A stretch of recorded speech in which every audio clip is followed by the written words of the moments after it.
Guess what? It's quiz time. It's that time again. So let's look at the first frame. Here we, oh dear, I keep clicking too much. So here we go. So these are some idioms. So you saw the answers there if you had a Yeah. good eye. So idioms and sayings, it starts out. I've listed four here. Now, each of them starts off with a capital letter, which implies it might be the beginning of the sentence.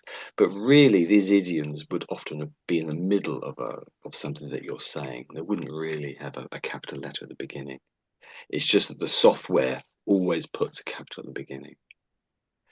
So, does anyone know any of these idioms, as in the sense of what they mean? What do they mean? So, does anyone So it doesn't have to be the first one. Pick any of them. So if someone knows one of them, just say, "Hey, I'm Blaze," or "I'm Tay." So Tay, do you know any of these idioms? What they mean? I Well, think. oh, Oh, okay. sorry. No, okay. Yeah, yeah. First. No, no, go ahead. Oh, you're so Sure. polite. Well, I suppose I maybe money talks. That Okay, means that well, you can solve almost everything with money or that sort of thing. Maybe. okay. I like that. That's good. That's pretty good. I would say that's one of the good. That's a well accepted meaning for that word. I think. Yes. Okay. I think we've got that one. Well done. And I'm sure you didn't see the answers when they flicked up for half a second. So I couldn't read them, so I'm sure you didn't. Mm. I'm joking when I say that. So what about the other ones? So we've got number three, money talks. I So think think, I know about number one, taking the mic. okay, yes. What does it mean? That phrase there, or that idiom, what does it mean? Uh, to make fun of someone, just laughing on Yes. someone, Yes, for, yes. for teasing you. How do you know? Can you give Yeah, an example or something? Or can you use it in a sentence, perhaps? If that's too hard, that's okay. I don't know. Maybe if I ask it, I'm taking the mic on me or not. Does it make sense or not? You, you probably wouldn't say of me. You would just say if something would have something has presumably happened, Yeah. some incident has happened, and then you would say to the person that caused that incident, you would say, "Are you taking the mick?" Like, are you taking the mic? Yeah. That's right. Are you taking the mick? And it implies, "Are you taking the mick of me?" But you wouldn't put the me on the end of Yeah. it. So well done. That's good. That's good. I suppose a lot of these, a man might be saying it. And so, being that I'm a man, I don't really know the idioms that a woman would use, I guess. So maybe I'll think about that later. But you're doing very well. That's it. So, yeah, I've given you a point for that, Yulia. And Oh, Tay, good. you've got one too. Well done. Okay, so there's two to go. Number two and number four. Do you know what they mean? So, So, difficult. Who was that? Was that okay, Blaze? Blaze, okay, Hmm. Blaze, go on. Mm, sorry. So the second one, the difficult to stomach, is it? I'm mm. not so sure, but is it signifies like difficult to understand or like difficult to believe? You're not too far from it, really. Not too far, but it's not the full meaning. It's not the meaning that most people would use it and hope to convey, I should say. Okay. So it's an interesting way of looking at it. So it's possible, but not really on the whole. So, Michael, you're about to give a go then. Uh, in my mind, Mm. difficult to stomach, it's like butterfly in the stomach. It's when Uh, you're a bit nervous or excited of mm, something, like butterfly in the stomach, in your stomach. yeah. So That's I don't, right. So I think that we actually may have even used that one last time we did something like this, I think, or perhaps. So not really, no. So I think what you're saying is we sometimes say, "I have butterflies in my stomach." So that's yes, yet another idiom. So when you're nervous, you in your stomach, you sometimes feel cramps and it feels awkward in your stomach. And then we say, oh, I've got butterflies in my stomach. And it's really about, you're really saying that I'm nervous, I'm anxious, something difficult is about to happen. Maybe you're going for an exam or a test. You might have butterflies in your stomach then. But the meaning here is different. So does anyone know the answer? I'm just about to give this one. No, we've got the bottom one yet, haven't we? So what about the last one? We'll come back to number 2. About the bottom one where it says back in the day. What does that one mean?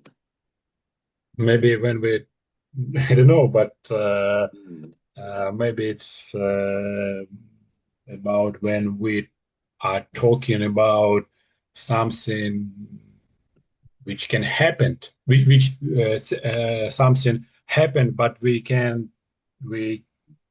change it. So it's unchangeable. It's happened yet. So and You're in the area. You're in the area.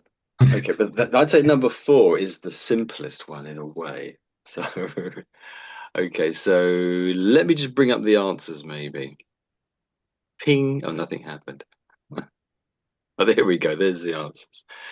So just as you said, Yulia, the top one is to make Yeah. fun. I've got this the wrong way around, really. I suppose really it's to make fun of someone. I said somebody. I should have. That's a typo, really. So I should have said to make fun of someone or possibly something or perhaps a situation. But often it's a person that's being made fun of. So they say, "Oh, are you taking the mick? Are you making fun of me?" That's what they mean. Sometimes they might say, "Are you taking the Michael?" And they sort of Okay. change it slightly. Mm. Are you taking the So Michael? Go on. I've got a question. For example, Mm. the number 1, taking the mic, it's almost same meaning. Like, are you having a laugh? Yeah, that's it. Are you having a laugh? That's it. Yeah. Okay. Yeah, it could mean the same thing. That's it. Pretty much the same thing. so if I Thank you. Yeah, go correctly, on. we can change Meek for Michael. That would different name. Yes.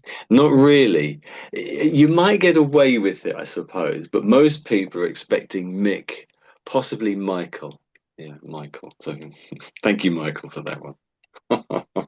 So taking the Tony or taking the Tay, it's No, it wouldn't work. People would sort of it scratch their wouldn't work. head. Huh? Yeah. You what? They might sort of think, oh, that sounds like taking the mick, but they're not saying taking the mick. What do they mean by that? No, it doesn't work like that. It should do. Another variation is a slightly rude one. Are you taking the piss? So that's urine, basically. Yeah. They don't mean are you taking the urine, but sometimes they say that. Are you taking the piss? And that's a bit more angry, a slightly more angry version. So maybe they're slightly angry at you because or the other way around, they've made fun of you, etc. Well, you think you know what I mean. Okay. Tony, So sorry, can I yes, have a question? go for it. I heard also pull my leg. Is it the same or no? It's pretty much the same thing. Same That's right. Are you pulling my leg? leg. That's Yeah. right. Are you having a joke on me? Sort of a thing. Okay. That's it. I suppose when you say taking the mick, often it's a little bit more obvious that they're making fun of you. But when you say, "Are you pulling my leg?" I suppose the idea there is that it's the same sort of thing, but it's more that you can't quite believe what they're saying or what they're suggesting or what they're doing when you say, "Are you pulling my leg?" Because sometimes they might actually, in that particular situation, when you say pulling my leg, the other person may be actually absolutely honest and they really believe that, or they really want to do the thing they're talking about. Mhm. So when you say, "Are you pulling my leg?" you can't believe what they're saying. Oh, But okay. it could also be taking the mick as well. So there is a sort of Mhm. crossover there. A lot of crossover, I would say. Yeah, thank you, Tony. That's it. That's good. So there's quite a lot of crossover and slight differences, and probably in the north of the country, maybe a different answer. I keep clicking on it by accident because I've got a new laptop here and it keeps going a bit too far. So the second one that says difficult to accept. If something's difficult to accept, you might say that. Oh, that will be difficult to stomach. So my suggestion, my example here, a pay cut, for example. So if you said to your employees of a company, and you were just suggesting it, someone might say, "Oh, that will be difficult to stomach. Having a pay cut will be difficult to accept." That's what it really means. And the last one, yes, money, not the last one, the third one, money talks, refers to the fact that money can be powerful more than other things. There was another word there, but it disappeared off the bottom. So someone might be very well respected, but really and if you're saying the phrase money talks, you're giving emphasis that the money will probably be more more attractive to people, I guess, than honor or respect. And the last one, back in the day, it's simply saying sometime in the past. So back in the day, it's sort of referring sometime in the past. That's all you're saying, really. And you did mention the past tense when you said that, Michael. So you sort of got a point for that. So well done. That's good. So any questions about that? Is that reasonably clear? Anything you? I think some people might put extra meanings on too.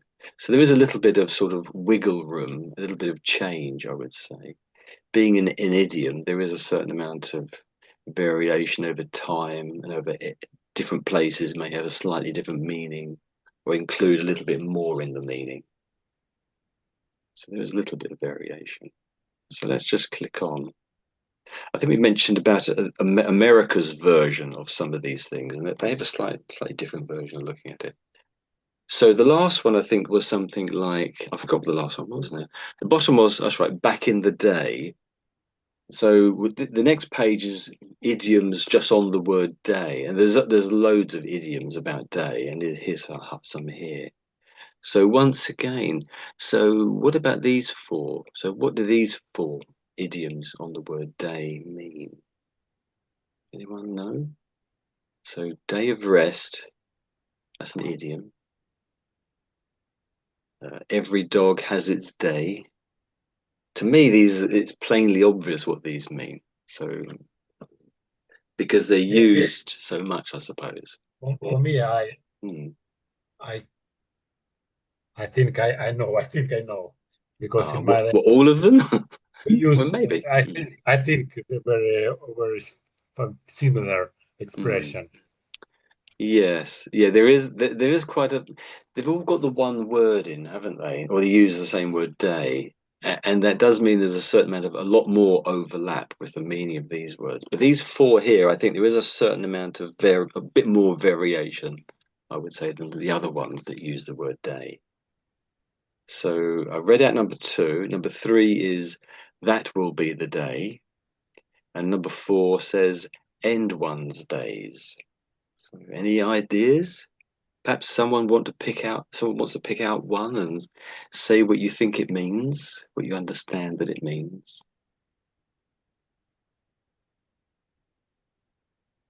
So ladies first. Ladies first. Thank you, Michael. Thank you, a gentleman. Yeah. Yes, absolutely. So that's Yulia or Tay, I think. Is that right? So in that case, after you, Julia. Yeah. Okay. So maybe end one's day. I don't know. It's maybe if you are old and it's mean that maybe ends of your day. Yeah, I think you're in the right area. That's in the right area, isn't it? But you wouldn't necessarily have to be old to use that.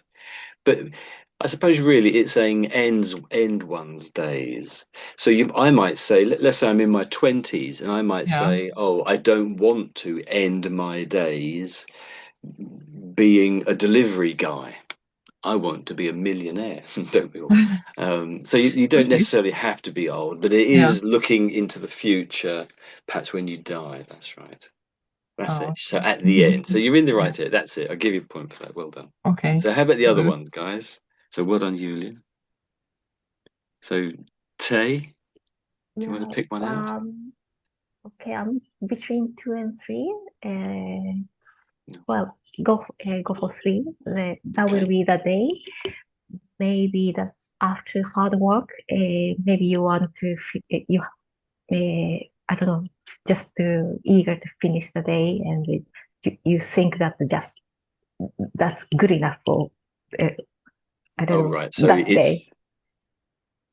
you want to end your working day, sort of thing. Oh, that I've done it. It's Yeah, good enough. I'll finish the day there, sort of thing. yeah, that kind of Um, things. Oh no. okay. Does anyone else have an idea? Another idea? So you're not quite there on that one, I'm sorry to say. Hmm. So anyone else? So the ladies had a go. Michael, do you want to pick one out? What's your best guess? Or do you actually know one of them or two of them? Yeah, that will be the day. I think it's about something. What are we waiting in future? Something big, big event or something Okay. can happen. Um we were waiting so long for this event. I think, in my point. But I would like to talk about second. Every dog has its day. I don't know. In our Mhm. language, we use every dog knows. So Oh. it's mean that it's fact or Mm. something. It's uh, everyone knows about this. So I think every dog has its day. Maybe it's uh, Hmm. it's related with everyone. Every people have this So something. can you say in just a Everyone, few everyone words what it has it. means? Everyone has this thing or this day or this things. I think you're in the right area, but you're not quite saying a couple of words. So I'll give you half a mark for that one. Okay. So anyone on the first one? So really, the first one is a particular day of the week, I would say. Okay, Sunday. Oh, What day was that? So actually, Blaze, you haven't had a go yet, I think, Blaze. Or have you? Did you? Uh, Or did you? is it referring to Sunday? Yeah, I would say yes, Sunday. Yes, I think you're right there. Yes. Yeah, so Sunday. So everyone has a day. Okay. So anyone else want any any more goes? Otherwise, it's up for the answers. I'll give the answers now. Anyone else want one last go? Okay, we'll move on to the next one then. The next screen hopefully has all the answers. First of all, you'll see there's a big gap in here, so that means it's a big answer. And there's only a small gap for this top one. That means it's a small answer. So let's click on. Oh, there we go. So the first one says day of rest, and then I put a the in front of it as well, because a lot of people, if you're using this phrase, would say the day of rest. So it could be Sunday, or it possibly could be the Sabbath, which technically is a Saturday, and that would be so the Sabbath is the Jewish sort of day of rest. Does that make sense? Yeah. Yeah. And if you're going to say perhaps the first day of the week, there's a bit of variation as to what is the first day of the week. Some people think it's Monday, and some people think it's other days of the week. Okay, so every dog has its day. The meaning here, I have here anyway, you'll have success someday. We don't know when it is, perhaps. So, or it could mean something like your luck will change. In other words, when your luck changes, then you'll have success. Or perhaps it could be recognition. You'll have you. So I guess if you're in a situation where you're talking with others, and everyone else has had recognition, maybe you're an actor, maybe you're all actors, and there's one actor who's never been on television, and then you might say, I keep clicking. How did I get so far ahead? So if it's to do with actors, every dog has its day. In that case, it would be, oh, one day you will be on television too. So it could be used in different sort of ways like that. So there's lots of variation in that sense. I think this that particular saying And as with a lot of sayings, they have an ancient history. I think every dog has its day is Latin, so it's over 2,000 years old. That saying there, and so probably I would have thought every European country has that phrase in its own variation, and probably lots of countries all surrounding it. And the Latin has the word dog in it, or canis, so it's likely to be dog. So number 3, then it says. That will be the day. And as I've written here, when you say that will be the day, you're basically saying, oh, that will never happen, or it's very unlikely to happen, or it will take a long time to happen. So it may be something that happens once every 10 years or something like that. Okay. And as it says here, so as you answered, I think it was it Julia? I can't think who it was now, or Tay maybe. To end one's days, it means die or perhaps finish, maybe. Okay. Any questions about that? Does that make sense? Hopefully. Yeah, it's Yeah. completely. My answer was completely in another field. But I would like to ask about Dog's Day. It's Well, yeah. Dog's Dog Day. days. Dog days. It's about summer. It's about Yes, that's right. Yes, it is. Yeah, the dog days of summer. That's true. Yes. but So the it's problem is there's a lot of words using the word, a lot of idioms and sayings using but day. Go on. dog days. It's only hot days, or maybe it's this Yeah, the phrase long meaning hot time. Yeah.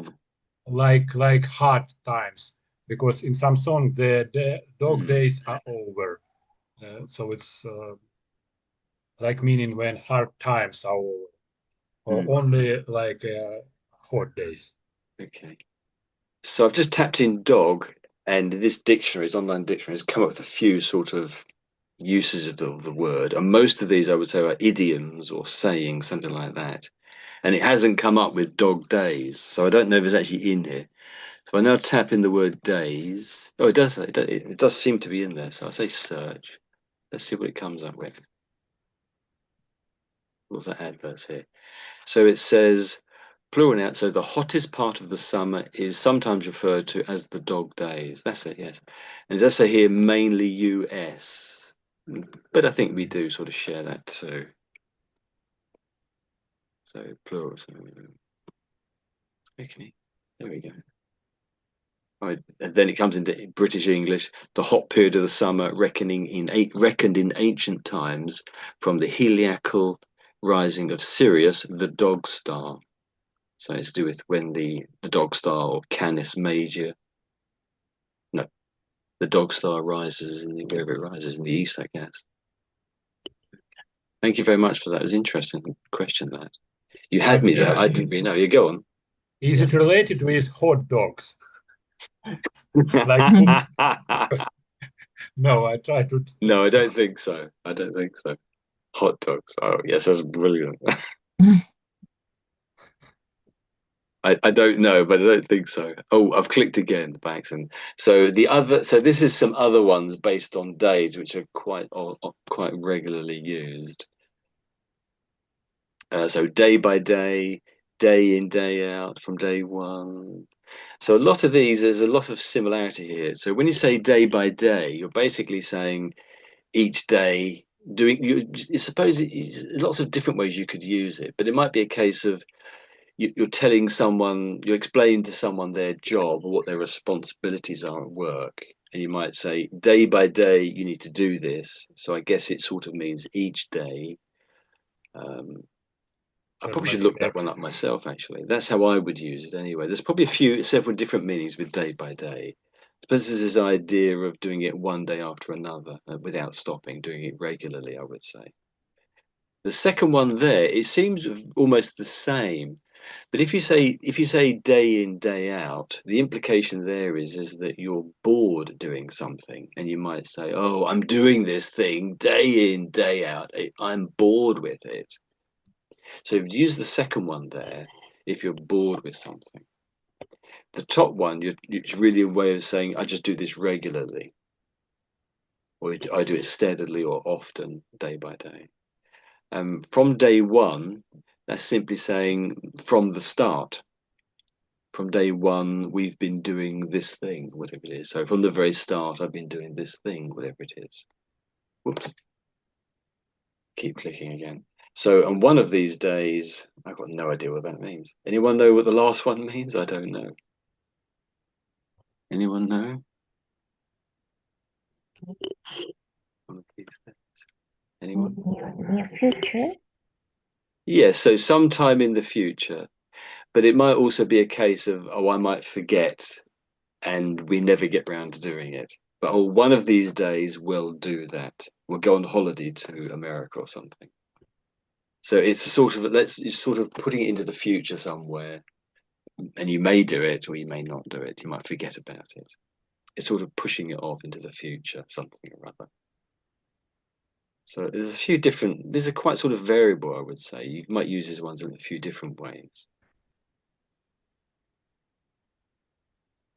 But I guess in the more positive sense, it might be, let's say you're doing the lottery. You do the lottery day in, day out. You're slightly bored with it, but then you say once you've got to the end of it, oh, I thought I was going to win there. Oh, one of these days. So in other words, one of these days you might win. So yeah. So it's a little bit like every dog has its day, but not really. Okay. You see, there's a lot of sort of crossover with this, isn't there? Oh, the next one's come up. You've seen this one 2 or 3 times now. So it says there, which is the correct one? So it's to do with homes or houses. So the phrase is missing a word. You can see the big blank in the middle. So I'll read it out to you. I don't have my own house. Something or other, one. So what's the missing word? These are some of the possibilities. Which is the correct possibility? I'll click again. There we go. So that's some of the possibilities. What's the correct one? So let's say it's me. I don't own my own house, let's say. Something one. So what's the correct word? Rent Rent. one. Oh, everyone said the answer. So so Yulia and Tay, you've both gone first before. How about Blaze? Do you have an idea? What's the correct one, Tays? I Blaze. said rent actually. Yes, you're spot on. Yes. Me too. Oh well. Oh yeah, I bet you did. Yeah. Everyone wants the points now. Now it's obvious. Yeah. Okay. So with his other words, why wouldn't you use his other words? Any ideas? So rent's the correct answer. But why don't we use the other ones? Or so why wouldn't we say hire? I hire one. It's an object, Okay. so you can't So a hire an noun, you object. mean? An object. Okay. Oh, in this. Okay.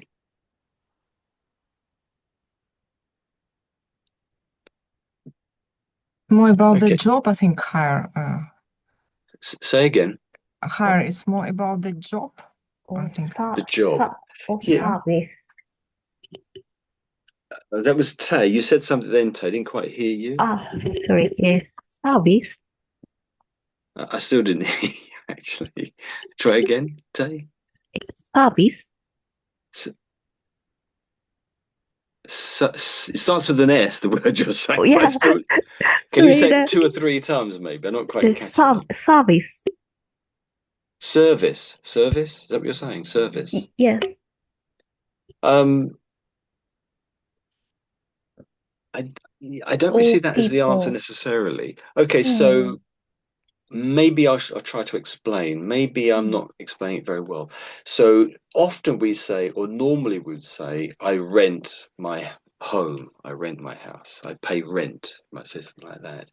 But we would never say hire a house. If you're saying you're hiring a house, it doesn't quite work actually. Let's go back again. I keep clicking again, so you have to keep forgiving me. But you might say let. You might say, I let a house. But if you're letting a house, normally it would be, if I own a house, I would let it to you to live in, and you pay me money. So you'd be the renter, and perhaps I would be the letter, I suppose, or is it leasing, I think, or something like that. I'd be letting the house to you, and you'd be renting it. That's how I should use it, I guess. With hire, I suppose we might say I'm hiring a car, or we use hire for different things, and I don't necessarily know. Oh, it's a service or it's an object. I don't really think that's the answer as such. Perhaps there is some aspect to that. So with lease and let are very similar ideas. So you could lease a house or you could rent a house. I think that is true to say. Most people rent. My understanding is that I've never rented or leased a home, but my understanding is that it's a lot with a lease. It's a longer agreement, so it may be for a period of years or something. So you write a contract, and the piece of paper is called the lease or the lease contract. The bit of paper is written on is the lease or the lease contract. But whereas with rent, it tends to be for a shorter term. You're not quite so secure in where you're living as compared to, say, to a lease. You probably still have a contract of some sort, but it's for a shorter period of time, and probably the guy who's letting you the property may be able to kick you out for some reason or other. But recently, when we get a new government, they seem to bring out a new set of rules around renting to give people new rights, etc., or to protect them a little bit more. So if you're renting or leasing a home, just be aware of what the situation is or where the law is, because it does seem to change every so often. So with a lease, you're renting the house for a longer period of time normally, and it's probably slightly more secure. But I guess you might pay a little bit more for that sort of privilege, I guess, and perhaps renting might be a bit less compared to, say, to a lease. So rent is a short period of time and not quite so secure. So you might hire a car, or you might go to a special shop and hire a wedding dress. We might hire a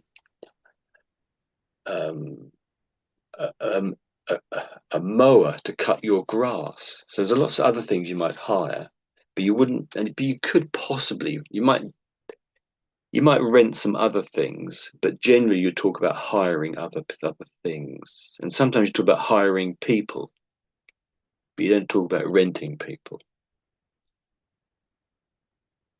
So what was let? I did basically explain what let meant. So when would you use the word let? If you remember, I said I was talking about let, and I was saying someone else might rent. So when would you say the word let? Anyone? And we haven't got on to charter yet, have we? Oh my goodness, we'll never get to the end of this, right? So explain to me someone when we would use the word let. If you have a property, you can let it to other people. That's right, yes. So you might actually say let it out. Let out. Let. Yeah. I will let out my old house. I've moved to another country or something, let's say. I will let out my house in London to whoever pays the most. That's it. Well done, Yulia. Actually, Yulia, you're winning at the moment. Well done. Thank you. It won't get any prize or anything at the end. Okay, so with the word charter, what about the word charter? Does anyone have an idea about that one? When would you use the word charter? So it's still about renting and stuff. Yeah, go on, Michael. It's when you rent or lease some, not property, but some.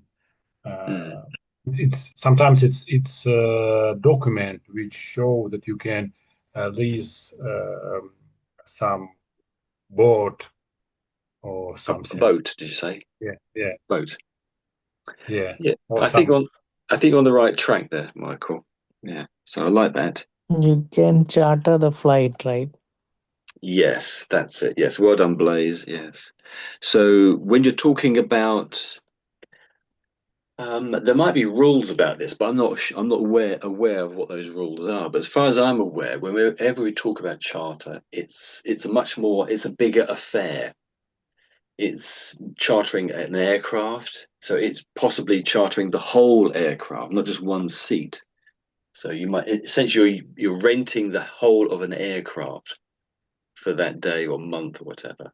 So it tends to be a much bigger affair. You might charter boats, and it's just not one seat on the boat, or for a family, it's the whole boat. So often you use charter when it's a much bigger affair and a much bigger sort of a contract, let's say.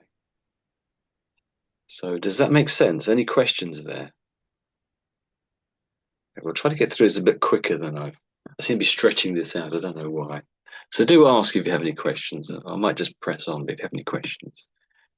Okay, so let me click again. There we go. So this one says, next question is about speed, being the first to give the answer. I think that's to remind me what's coming up. So I think there's a picture coming up of something, and you have to say what it is. So it's not a particularly hard one, but it's the first one. So all say what the answer is if you think you know what it is. I'm I'm sure you'll know what it is. Oh, then it says it's a fruit. So a picture of a piece of fruit will come up. So is it a strawberry? Is it a melon? Is it a kiwi? Is it a banana, pineapple, peach, plum? You have to identify it. And this is easy. So what is this? Strawberry. Well done, Blaze. Well done. Well done. It's not very hard though, is it? So well done. I like that you've got that sort of get up and go attitude, haven't you? So, but the thing now is you now have to describe to me in words, in good English as well, your best English, perhaps I should say. Describe to me a strawberry, even that strawberry. So, and how good you are depends on how many points you get. So, over to you, Blaze, if you can. I mean, to be honest, it's difficult to. Well, this is a class, you see, so it's testing you to go Yeah. to the edge of your limits. So it do things like the color, what it looks like, the Okay. shape, maybe what it tastes like, but it's more what it looks like, I guess, and what you see on the screen. So this is strawberry. It's one of my favorite fruit. Good. It comes under. It can be classified as a berry. Hmm. I usually add this to my morning porridge or oatmeal, something. Very nice. And as you can see in the picture, it uh, comes in different shades of red. Hmm. It got some small leaflets on the top, and you can see numerous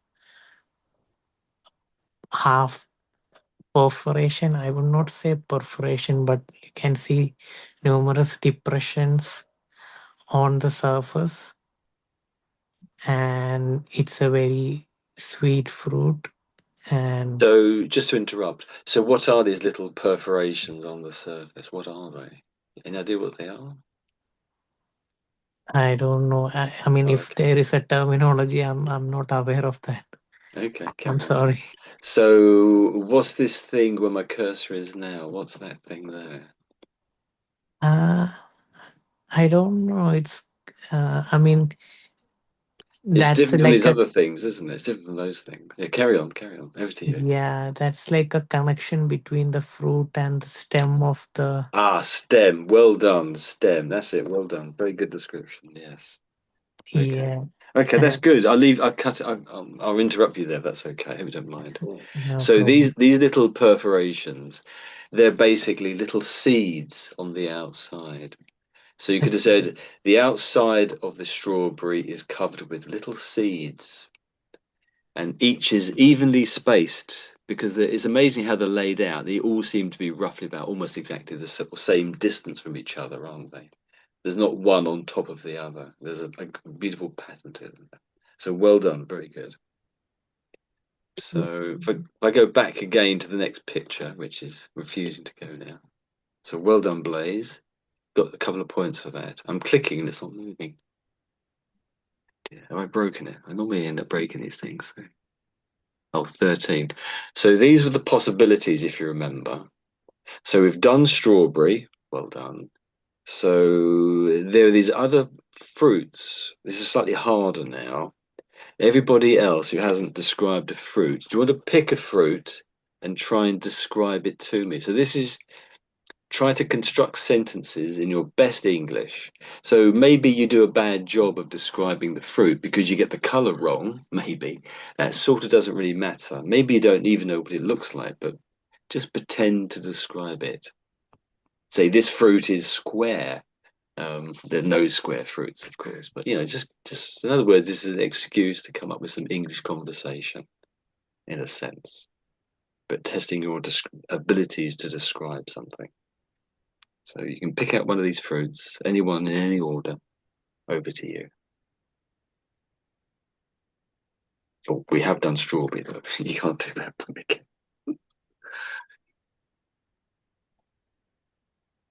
So we've had ladies first. How about Blaze? You've had a go. Michael, do you want to pick a fruit out? Is that okay? Melon. Good. Over. Carry on then. I should describe the melon, yeah? Oh, please, yes. So color, shape, etc., etc. Taste, Without if you know picture. the taste. Without picture, before picture. Oh, Right? I haven't got a picture of all of these. No, this is the harder bit now. You've got to in your mind's eye. Okay. You have to. Okay, melon. Or quickly bring up on your own computer. Maybe what that. No. Melon. It's on my mind. I think it's the biggest fruit. It's if compared with this kiwi, banana, pineapple, peach, or plum. It's usually green. Sometimes it's totally green. Sometimes black green color. Sometimes with stripes. It's a round sphere shape berry. Melon it's a berry. Red inside with black seeds. It's pretty sweet, So it's pretty sweet, yes. Sweet and very, I don't know how to say, watery. Quite watery, yes. Saturated with water, with sweet water. So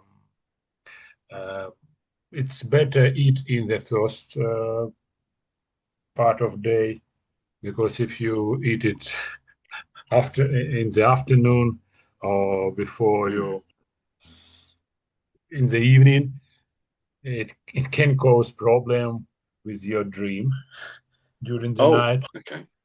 Because you will wake up and to go to the toilet if you ate so many of this fruit. So what else? Usually, that's very good. I'll interrupt you there. That's very good. Okay, well done, well done. It's quite tricky, isn't it?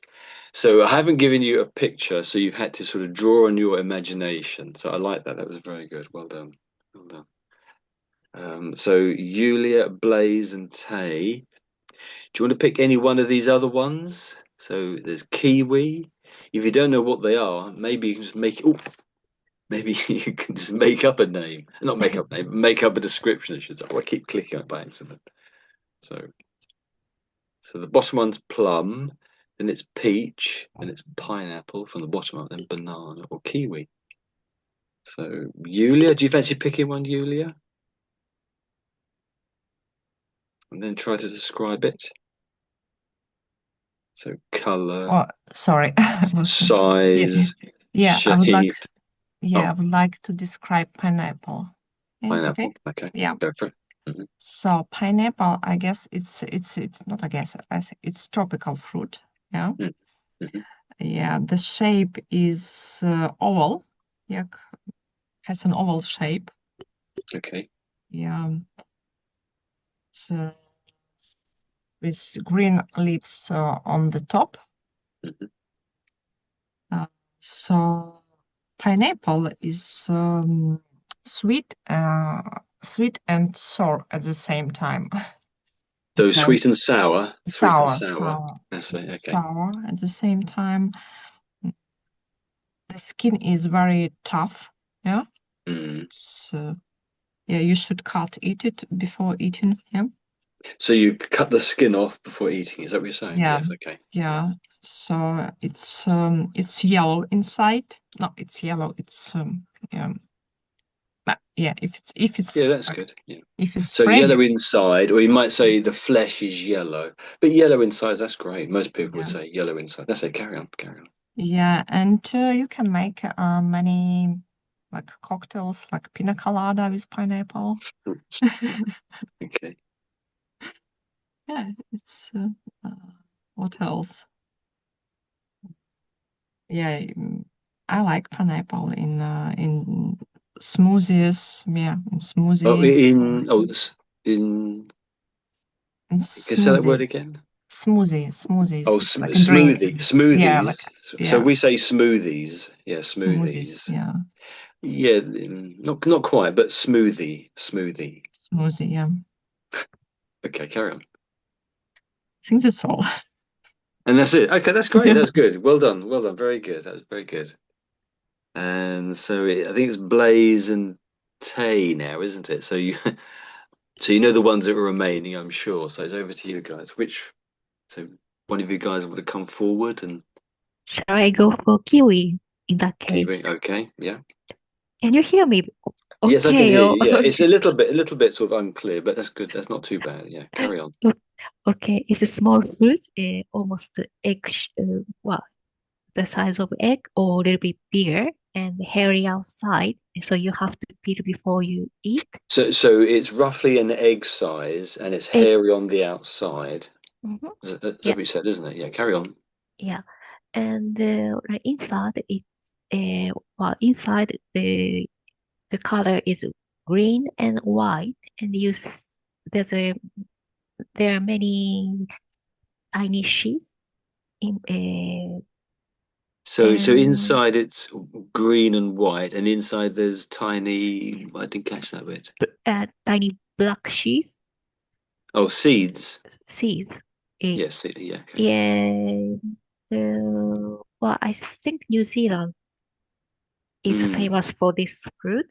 Also, mm. they've got the bird with same name, and well, it contains quite a large amount of vitamin C, I Or vitamins, suppose. yes, yeah. I think the Americans say vitamins, I think, but the Brits tend to say vitamins. Vitamins, okay. Vitamins, yes, that's Mm. strange, I know, but carry on, carry on. You did great, carry on. Uh, is I think it contains serotonin. I don't know the name of the exact name Is that of the serotonin, are you saying? serotonin. Serotonin. Yeah, Okay. The brain chemical. Yeah. Okay. it is said that it might it might help you to sleep well if you eat Mm. one before at night. Mm. Mm. Will it give you will it give you nightmares though? Because No, if I see a hairy egg in the middle of the night, I no, think I'd have a nightmare.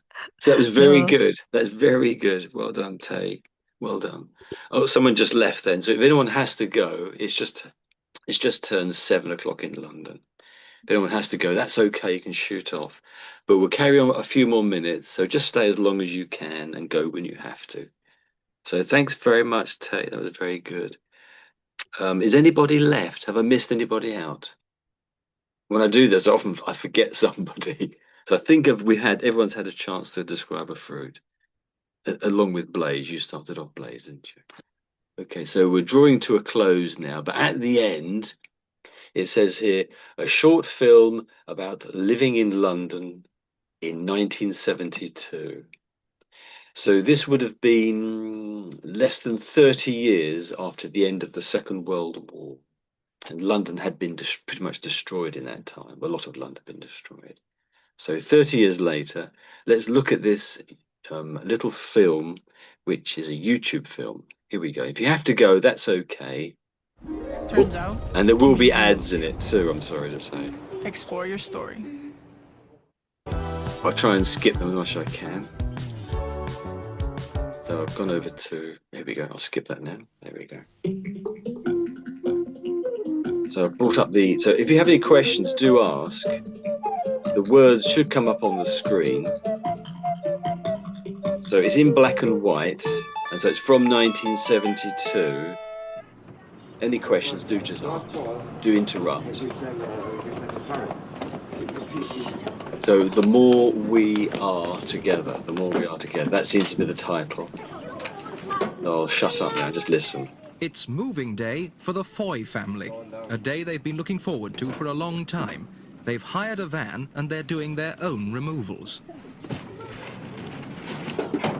They're going to a brand new home in a brand new town, Thamesmead, the place people have called the town of the 21st century. Everybody in. So I've just stopped it there. Any questions so far? Oh, I tried to stop it there, I should say. So they're driving in at it looks like the husband or the man is driving their family to a new place to live. So do call out if there's any question. And the place is called Thamesmead. He's driving off. You can't see the They're top of the sad to be picture. leaving Lewisham, the London suburb where they've been living, but they're not sorry to get out of their flat. What was wrong with it? Well, mainly the dampness and It was far too small. Oh, sorry. I thought I was making it louder. which we had 3 kids in with us and ourselves. Water ran down the kitchen walls. Every few months, the Foys repapered them, but the damp always won in the end. So, any questions so far? So they were living in a one-bed property, and they're And the moving to a bigger place. Yeah. Any queries about that, or questions or anything? It So was far too small. I'm not clicking that; it's clicking automatically. I think so. So I think my computer's too sensitive. So the damp was running down the walls, and they were living in this one room. I say one bedroom. I think it was a couple of rooms actually. So any questions about this? No, I've just realized that they don't have many luggages for it's quite a big family. Yeah. Not much luggage. Yeah. So when they were moving home, yeah, in the very beginning, yeah, just that small van, they threw everything in the back of it, didn't they? yeah, in the back. Yeah, it means so. So Yeah. people lived more simply back then, and Yeah. maybe things were burned and Yeah. destroyed in the war, etc. But Yeah. they seemed quite young, so they would have been very young in the war, like babies perhaps in the war themselves. So Yeah. okay, any questions? Just carry on. Just call out any questions. So I'm having The family of 5 slept all together in this bedroom for 2 years.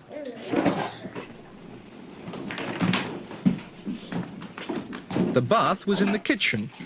For most of the time the Foys were in the flat, they couldn't use it because there was no hot water. They've got a lid I for the use the bath. public baths in Ladywell all the time. Other than that, we had to boil hot water on the stove to have a bath. The Foys are moving out because they want a better life. What are they hoping for? Well, I think the main advantage is in Thamesmead we've got a 4-bedroom masonette, which is a bedroom for the kids.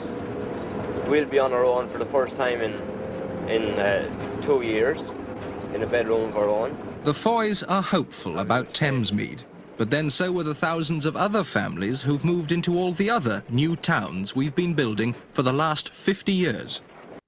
So I've stopped it there. So he's just going past a train station here, and these are the steps over to one side of the platform or the other. And I'm not sure. I think that might even be a train there, but it might not be. And I've been to this train station today, and it's completely different. It's completely built up now. Oh, this is a completely different town. So he's talking about Thamesmead. That's on the that's sort of below the Thames, off to one side. And Harlow is a completely different town. That's sort of north of the Thames. He's just mentioning this now. So I'll carry on from here. And it ends in about another minute or so. Harlow is a new town that's 20 years old now. When it was built, it provided plain, modern homes for people who desperately needed them. After the war, that would have been. But Harlow isn't as pleasant a place as it could be. The planners didn't realise how much road traffic was going to increase. Crossing the road isn't very safe, and the traffic doesn't run as smoothly as it might. Another way of housing lots of people quickly is to put them into tower blocks like these. Old people and mums with children often find them lonely and miserable. Oh, wow. So this place here almost looks like an airport, but this is another town. This one's in Scotland, I think this one is. In Scotland, so hundreds of miles away from the other two. It's not even in London anymore. This is closer to Glasgow, actually. So we'll carry on from there. There we go. This is a new town. A new town. This is Cumbernauld, one of the latest new towns. They've separated people and cars completely, and it's the safest town in Britain. But it's also one of the bleakest. It's built on top of a hill, and the Scottish winds howl around the squares. And the shopping centre is so uninviting that lots of people travel all the way into Glasgow to do their shopping. Last Thamesmead is dead. Will the Foys get the kind of home and the kind of life they want at Thamesmead? What does this new town have in store for them? Okay, I've stopped it there. That's it now. We've held it there. So Thamesmead is still there today. It's absolutely huge. Some of it still looks exactly like this, and some of it doesn't. Some of them are big tower blocks, and some of these almost space age looking like homes. These are. If I go back a bit further. So these homes look really odd looking, don't they? Really. So these are balconies. These things sticking out of the front. And there's obviously green grass at the front with some trees, but the trees have only just been planted and they're just sort of saplings. So a baby tree is called a sapling. It's probably slightly more than a sapling, I should say, really.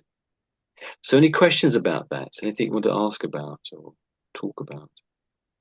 So we can talk about this if you want to. So I'll shrink this down to a bit smaller. I thought some ads might interrupt, but they didn't really, did they? Apart from the very beginning. So, is that interesting, intriguing? Is it weird to see London as it used to look? So that'd be over 50 years ago. That was. Yeah, for me, it's very interesting. Yeah, fascinating. Yes. Yeah, I will watch. Yeah, later. Yeah. Okay, I'll put a link to it on the page where you RSVP'd. So it's absolutely extraordinary to look at that. And with Cumbernauld, that was the town in Scotland. It's a lot of these new towns, and they all seem to have some big mistake in them. So Cumbernauld, it's too full of concrete. It's really sort of like living in a concrete factory almost. It doesn't look very human. It's not very inviting. And I've walked around Thamesmead. And again, it's a bit odd. On the outside, it just looks very sort of inhuman almost, not very welcoming. But inside, the flats are beautiful inside. They're fantastic places inside. So if you didn't have a home to live in, or you lived in one room or one or two rooms, it was great to move there. Yeah. But it wasn't sort of very artistic. It was lacking a certain sort of humanity about it. Back in the 1960s, people, and this is all the end of they sort of built this in the 60s, and people were moving in the very early 70s. So people were a bit sort of space age and futuristic and looking to the 21st century. I think this was called the town of the 21st century. So, Yeah. so And I any think questions? also, Yeah, Count, yeah. yeah. Sorry, I think that's also is because the war, many buildings were destroyed, and they just tried to build something simple and to build it fast, as fast as possible. That's exactly true. Yeah. That's why they look a little bit like industrial and ugly. But I think if, for example, this family 5 people in one small room, tiny, so for them it's that's a really sad. Well, but understandable in the circumstances, you might say. Of course. I think one of the other. Does anyone else have anything to say? Somebody left. I'm not quite sure who that was. I can't see the list of people, but that's okay. If anyone has to shoot off, please do. Does anyone have any questions? Do just sort of say anything. You found it boring, or you found it interesting, or something like that. So this really is a time just to have a discussion or a chat. So it's a time really to practice conversation. I just wonder the area is still popular among people or not so not so much, or it's kind of I a mean bit now. Yes, I think I got that. It's a bit strange, really. I've been there a few times.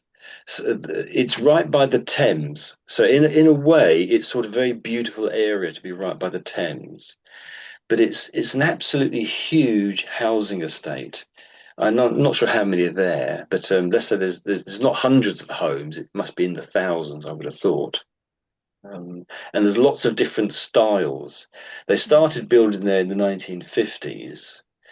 It's sort of a bit of a marshy area, I think. There wasn't really anything there before.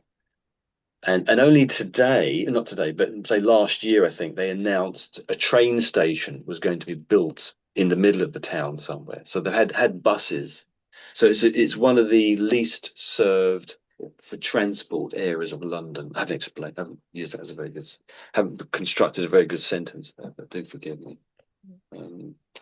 So some people don't like it. Some people don't like it. But as I mentioned, inside, it's quite nice inside. Some people say, oh, we don't live on the outside of a house, we live on the inside, and they love living on the inside of it. The other aspect is they are all the same, they were built all at the same time, and the walls are sort of just sheets of concrete. They were sort of craned in very, very quickly, and they were built quite fairly quickly themselves. And so you get some sort of problems, say, of leaks. I think there can be a little bit of dampness inside, but it's not as bad as the foyers found at their previous home. So it's a lot better than it was. But some people don't like them, and some people love them. It's a bit of a mixture. It's hard to say, Tay, really. Some people like them, and some people don't. Some of them have been knocked down, and I think they're building other things there. And they are sort of changing it to some degree. They're modernizing some of them anyway. But it's quite a big housing estate, really, Thamesmead. Yeah, it looks big, great, but I don't know, maybe the people always look for something different, or so they prefer the well, uh, old fashion style. So I thought maybe people might like this, look for this kind of area or the buildings, but well, I understand. It's tricky, isn't it? So people grow up in a certain area of London and they're used to the style of house or home in that area, because each sort of section of London seems to have almost its own style, really. Although some styles do sort of dot around or are the same in many different areas. So the same type of house does appear in many areas. I can hear someone in the background. So any questions, do just call out. But in this part of London is sort of known for this sort of particular sort of space age housing. as it says at the bottom here, so town of the 21st century. I think they really did see it that way. Oh, and there was a film that was which was filmed there. A Clockwork Orange that was filmed there, partly because of I think the section where that was filmed that actually has been knocked down. It's no longer there anymore. So there's a scene in that film where they're walking along sort of like a lake or a pond, and that is still there. I think they've built a sports centre or nearby to where that was. So it's quite interesting. Yeah, those they look quite odd. Those pictures there, don't they? Some of them are quite odd. Yeah. So yeah, go on. So this is Cumbernauld, and this was a new town. So again, there's sort of the population needs somewhere new to live, and this is the roofs of the properties that we saw, and look how strange that is. It's not very welcoming, is it? It looks very odd. This is where people live. Actually, in black and white picture, it looks nice. Mm. I think it's, and this was driving in the car underneath of it, isn't it? Oh, I think I've set it off again. I think you might start up again in a minute. I have to stop it. And this to me looks like an airport, but this is not an airport. This is just the road going under the part of the new town. But they did mention that they've separated people from cars, and as a result, it's the safest. At least at this point, it was the safest town in Britain. So it's fascinating. So they've tried lots of different things in different places, and they encountered all these different problems. So I've not been to Cumbernauld. It's about 7 to 8 miles, or maybe 9 miles from Glasgow. So you couldn't walk to Glasgow, but it would be a 15-minute car journey or half hour on the bus, something like that. So the other thing was big tower blocks. So I'm doing all the talking here. So do ask questions if you want. Yeah, I'd go to particular. I'd go back a few more. Oh, this is those guys when they cross the road. So this is Harlow, isn't it? I think this town was. This is what they called Harlow, wasn't it? Yeah, this is Harlow. It just looks. It's treeless. It's a bit sort of. It's a little bit too futuristic. It's sort of. It's just how people imagine they want the future to be, but they've sort of forgotten. People wanted a bit of art. It's too harsh. It's too hard. I think looking at that photo, there's not a single tree there or anything green growing. It might be winter, of course. So this is from the BBC archive, as you can see down the corner here. It's only just been published a few days ago. Or hours ago, I think. Oh, this is back in London. So this is a train station, Abbey Wood, and that train station is completely different now. It doesn't look. It's flat with the ground here, but nowadays it's 2 or 3 stories high. Because there's a new train went through here. The Elizabeth line goes through here now. So they modernised the station. It's a wooden station, and it's a completely different looking. It looks like 2 different places, but it's separated by 50 years, and that's obviously why it's different. I suppose this is Yeah, in East London. Yeah, that's East London. Yeah, that's right. So this is that family on their way to Thamesmead, and you would indeed have to go through Abbey Wood, and that probably was one of their closest stations. Okay. Actually, that's just a few miles.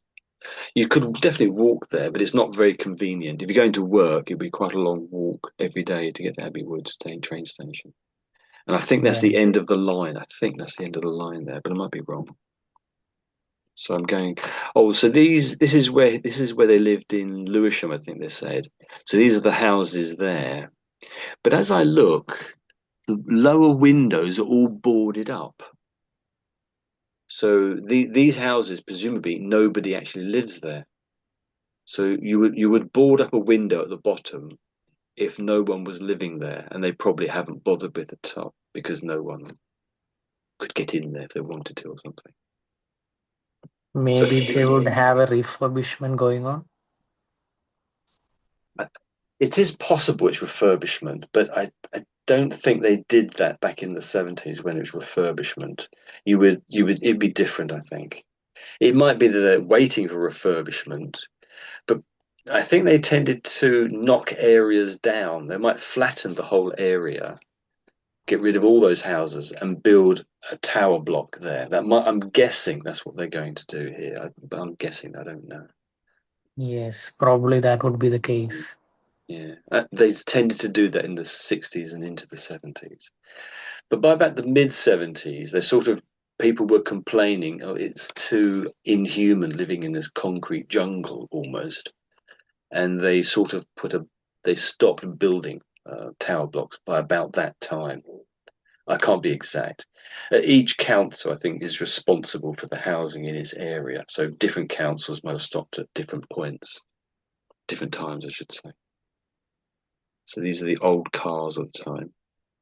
This is a VW. This over here is a Beetle, originally made in Germany. Back in those days. So do interrupt me. I'm just chatting away here, really, to myself in a sense. So when this guy was talking, I noticed his accent. It's a Southern Irish accent, I think. And I haven't quite heard this particular accent before, but it's Southern Irish. And so it's an interesting way of pronouncing words. So he's scratching his nose there. So he said the word maisonette at one point there. Do you know what maisonettes are? What is a maisonette? So Thamesmead, so he's moving to Thamesmead. We've got a 4-bedroom maisonette. I said maisonette. Some might say mason, but might pronounce it S. Masonette. I'm in the habit of putting a Z there. So what's a maisonette? Sorry? It's like maison, the maisonette. Yeah, what is it though? So tiny Can you house. Or no. It's a kind of house. That's right. Yes, it's somewhere they're going to live. That's right.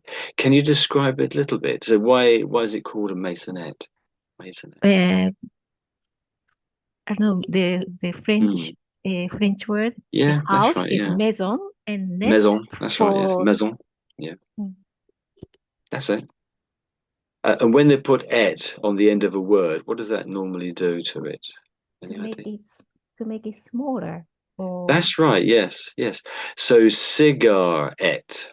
So it's got the "et" on the end. So cigar with "et" on the end is like a small cigar. It isn't really, but it's a small version, you might say, of a cigar. So cigarette, maisonette. That's it. That's it. You got it. So let's tap maisonette into the dictionary. See what it comes up with. Interestingly, I live in a maisonette, so I should know this really. I think I really do, but I can't spell. Oh, it's come up for me already. That's handy. Maisonette. So another word might be flat, and sort of a simple way of describing it really. So and it says flat. So a masonette. No, they've got a Z here, so I'm right to say maisonette. Maisonette is a flat that usually has a separate door to the outside from other flats in the same building. Many maisonettes are on 2 floors. Yeah, that's true. I live on 2 floors. Well, yeah, that's true what it says there. I don't live on 2 floors, but many are on 2 floors. So you go in at the bottom and you go up some steps and then you're in your bedroom or living room or something like that. Probably normally the living room would be downstairs. So we sort of give a different meaning to it than what the French may have for that word. So let's listen to this. Yeah, carry on. Yes. I just wonder, is that it's almost same as detached house or So detached, did you say? Detached? yeah, detached house. Yeah. Or it's apartment. Apartment, we could say apartment, but it tends to be the Americans tend to describe them as apartments, I would say. So a flat and apartment for Americans are very similar. Well, we tend to say flat, they tend to say apartment, I should say. Okay, good. getting confused. I don't know if they have anything quite like a maisonette. They probably do in terms of structure, but they don't necessarily use the word. At least I've never heard them use the word anyway. Let's quickly hear them say the word. Yeah, carry on. Maisonette. Someone had a question there? No. I never heard of this word. So, Oh, who is saying that? Is that Tay. Tay, is it? Yes. Oh, yeah. Okay. Yeah, maisonette. Yeah. I would say it has gone out of fashion a little bit. So there tend to be old maisonettes or maisonettes. I don't really hear about the new ones being built. I think people just say flat nowadays. I'm going to my flat. Yeah. If it's a detached property, it tends to be there's normally an upstairs and a downstairs. So let's actually look for a photo. So can I do some visual search? Search the word maisonette. Here we go. So a maisonette is a self-contained home within a larger building, usually spread over 2 floors, with its own private entrance, combining features of both flats and houses. I was looking for photos here, wasn't I? I was thinking about comparing them to. I'm always doing this. I'm always clicking on it by accident. So I've gone back a page.